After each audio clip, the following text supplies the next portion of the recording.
वहाँ सार्वजनिक का वो जमीन जिसे है, लेकिन वहाँ मॉल बनाने का जो प्रक्रिया भी चालू है, उसको हम लोग झारखंड सरकार से माने रोक लगाने के लिए आह्वान किए हैं। उसको रोका जाए और सार्वजनिक वहाँ सभी का आने जाने का हक माने सार्वजनिक रहना चाहिए। इस विषय पर हम लोग यहाँ प्रेस कॉन्फ्रेंस किए।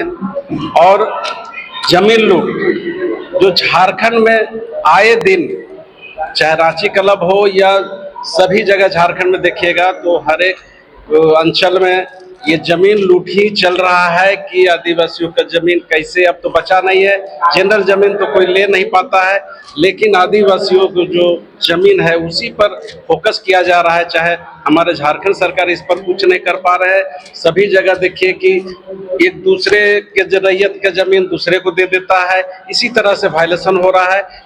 इसको लेकर हम लोग के और नियोजन नीति, जो स्थानीय नियोजन नीति अभी तक लागू नहीं है, इसके कारण यहाँ पर हम लोग को विकास, जो आदिवासियों को जो जल जगल जमीन का जो स्थानीय नियोजन नीति रहता है, हम लोग को सर्विस, नौकरी चाकरी सब यहाँ होता है, लेकिन वो ऐसा भी देखिए नीट पेपर का जो लीक अभी देखिए जंतर मंतर में वहाँ धरना प्रदर्शन हो रहा है।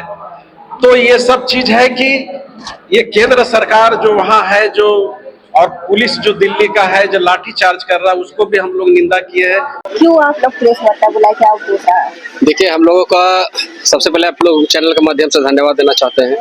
तो हम लोगों का मेन मकसद और मेन मुद्दा था कि भाई आज हमारा जो जमीन लूट हो रहा है झारखंड में, और जिस तरह से नियोजन नीति के बारे में बात कर लीजिए, CNT एक्ट के बारे में बात कर लीजिए, और अभी थोड़ा सा गर्म मामला यह हो गया है कि आप लोग अभी पिछले दिनों में देख सकते हैं, एक आदरणीय माननीय जो भी बोलिए उनको, एक मुस्तफा अंसारी जी हैं जो CNT एक्ट को संशोधन करने की बात करते हैं। अरे हम उनको ये कहना चाहेंगे कि CNT एक्ट जो जमीन है तो किन के लिए है? SC ST OBC माइनॉरिटी सभी के लिए है। CNT एक्ट सभी में लागू होता है, लेकिन वो समझ नहीं रहे हैं, डायरेक्ट हमला कर रहे हैं आदिवासियों का। अरे भाई, अंग्रेज जब आया 190 साल तक राज किया तो क्या वो उसका हो गया भारत? क्या अब भागना पड़ेगा, रुकने वाला नहीं है।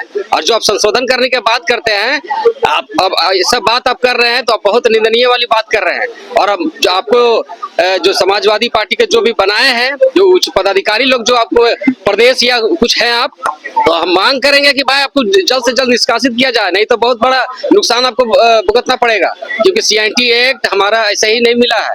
जी, तो CNT एक्ट का आप लोग कैसे उपयोग करेंगे? क्या CNT एक्ट के तहत आप जो राज्य के मुखिया है उन पे ही आप लागू करना चाहेंगे? राज्य के बात नहीं है मैम। देखिए, मेरा कहने का मतलब है CNT एक्ट काश्तकारी अधिनियम 1908 में बना हुआ है। ये हमारा जो आर्टिकल में जो बना हुआ, हमारा बिरसा भगवान के दिया हुआ है, उनका आंदोलन खून पसीना का दिया हुआ, तब जाके हमारा आंदोलन से CNT एक्ट बना है, अन्यथा नहीं बनता CNT एक्ट। आज उनका देन है, और हम उनका देन जो है CNT एक्ट में, और किसी तरह का छेड़छाड़ और खिलवाड़ कोई करता है तो हम लोग कतई बर्दाश्त नहीं करेंगे, क्योंकि आदिवासियों का CNT एक्ट में प्रावधान है कि भाई उनका जमीन को कोई भी दूसरा कोई नहीं ले सकता है।